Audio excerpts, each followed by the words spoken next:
వాస్తవానికి ఈ యొక్క ఎలక్షన్స్ ఉన్నాయి, సో ఈ యొక్క పోలింగ్కి ముందు రోజే పడతాయి అనేటువంటి ఒక భావనలో కూడా ప్రభుత్వం ఉంది. సో ఆ రకంగా ఖచ్చితంగా పడతాయని అనుకున్నారు. ఎందుకంటే ఇదేం కొత్త పథకం కాదు, పాత పథకమే, కాబట్టి దీనికి ఎన్నికలు కూడా వర్తించదు అనేటువంటి ఒక బలమైనటువంటి వాదన కూడా తెరపైకి వచ్చింది. కాకపోతే డబ్బులు ప్రభుత్వం అయితే రైతుల ఖాతాలో వేయలేదు. కాకపోతే ఇప్పుడు 16 ఎన్నికల కోడ్ ముగిసిన తర్వాత ఖచ్చితంగా రైతు భరోసా యొక్క అమౌంట్ అన్నీ కూడా రైతుల ఖాతాల్లో సుమారుగా 69 లక్షల పైబడి రైతుల ఖాతాలో వేయబోతోంది. ఇక గుడ్ న్యూస్ ఏమిటంటే ఖచ్చితంగా ఇంతకుముందు చెప్పినట్టుగానే రైతు భరోసా ఇప్పుడు అందరికీ కూడా వర్తించబోతోంది. ఎవరు కూడా భయపడాల్సిన అవసరం లేదంటోంది ప్రభుత్వం. సో దీనికి సంబంధించి ఒక పూర్తి స్థాయి అప్డేట్ ఉంది, దాన్ని ఒకసారి చూద్దాం. ఖచ్చితంగా రైతు భరోసా విషయంలో అయితే ప్రభుత్వం యూటర్న్ తీసుకుందా?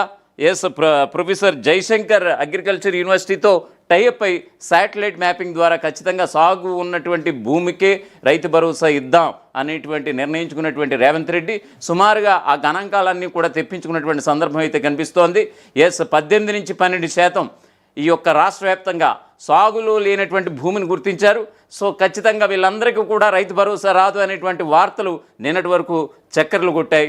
కాకపోతే ప్రభుత్వం అయితే ఈ యొక్క దీనికి సంబంధించి గతంలో లాగే ఇప్పుడు కూడా ఇచ్చేద్దాం, ఈ యొక్క సాగుకి సంబంధం లేకుండా శాటిలైట్ సర్వేతో ఈ యొక్క లింకులు అవి పెట్టకుండా ఖచ్చితంగా గతంలో ఉన్నటువంటి రైతు భరోసానే ఇప్పుడు కూడా గతంలో ఉన్నటువంటి రైతులకే ఇప్పుడు కూడా ఇచ్చే విధంగా ప్రభుత్వం అయితే సన్నాహకాలు చేస్తోంది. 16 తర్వాత ఎన్నికల కోడ్ 16తో ముగిపోతోంది. ఎందుకంటే ఆల్రెడీ పోలింగ్ అయిపోయింది, నిన్న కౌంటింగ్ కూడా అయిపోయింది, ఫలితాలు కూడా వెల్లడించినటువంటి పరిస్థితి.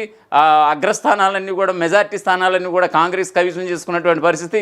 బీఆర్ఎస్ పలు చోట్ల కూడా డీలా పడిపోయినటువంటి పరిస్థితి, 4 చోట్ల కూడా ఖాతా తెరవలేనటువంటి సందర్భం కూడా మనందరికీ తెలిసినటువంటి విషయమే. కాకపోతే 16వ తారీఖున ఎన్నికల కోడ్ ముగిపోతోంది. ఎందుకనంటే ఆ రోజే ఈ యొక్క మున్సిపాలిటీలకు సంబంధించి చైర్మన్, వైస్ చైర్మన్, అలాగే కార్పొరేషన్కి సంబంధించి మేయర్, డిప్యూటీ మేయర్ ఎన్నికలు జరగాల్సి ఉంది. కాబట్టి సో అప్పటి వరకు కూడా ఎన్నికల కోడ్ ఉంటుంది. ఆ ఎన్నికల కోడ్ అయ్యాకనే రైతుల ఖాతాల్లో ఈ యొక్క రైతు భరోసా 6,000 చొప్పున సుమారుగా 69 నుంచి 70 లక్షల మంది రైతుల ఖాతాల్లో జమ చేయబోతోంది ప్రభుత్వం. సో ఖచ్చితంగా ఎలాంటి ఢోకా అవసరం లేదు, ఎలాంటి డీలా పడాల్సిన అవసరం లేదంటూ కూడా ప్రభుత్వ పెద్దలు కూడా చెప్పుకొని వస్తున్నారు. సో దీనికి సంబంధించి ఒక పూర్తి స్థాయి అప్డేట్ ఒకసారి చూద్దాం.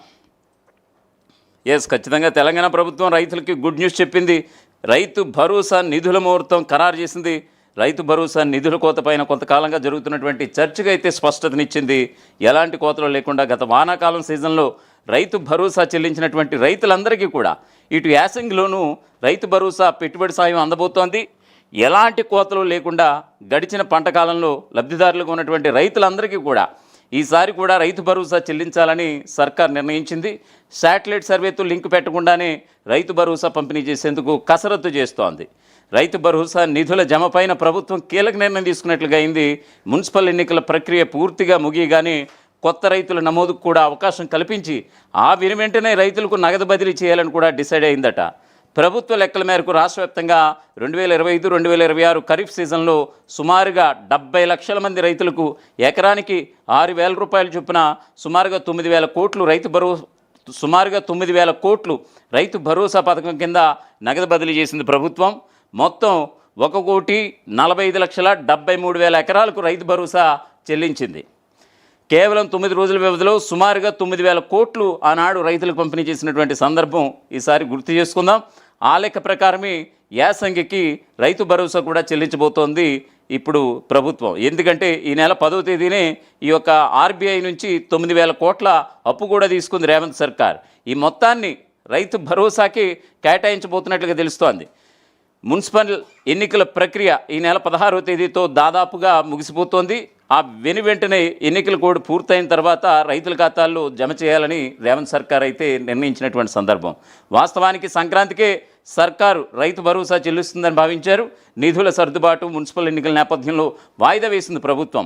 ఈ నెలలోనే రైతు భరోసా చెల్లింపులు పూర్తి చేయాలని ప్రభుత్వం ఇప్పటికే నిర్ణయం తీసుకుంది. రైతు భరోసా చెల్లింపులకు మార్గం సుగమం అవుతున్నటువంటి ఈ నేపథ్యాన కొత్త రైతుల నమోదు అంశం తెరపై కూడా వచ్చింది. గత వానాకాలంలో రైతు భరోసా పంపిణీ చేసిన తర్వాత జరిగిన భూముల క్రయ విక్రయాలు, కొత్త రైతులకు జారీ చేసినటువంటి పట్టాదారు పాస్ పుస్తకాలను యాసంగికి పరిగణలోకి కూడా తీసుకోవాల్సి ఉంటుంది.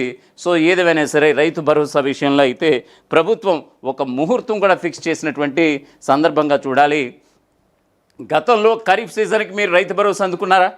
ఎస్, ఖచ్చితంగా ఇప్పుడు కూడా యాసంగికి సంబంధించి మీ యొక్క అకౌంట్లో కూడా సుమారుగా 6,000 రూపాయలు పడబోతున్నాయి. ఎక్కడ కూడా అధైర్యపడాల్సిన అవసరం లేదు. మీరు సాగు చేస్తున్నారా లేదా అనే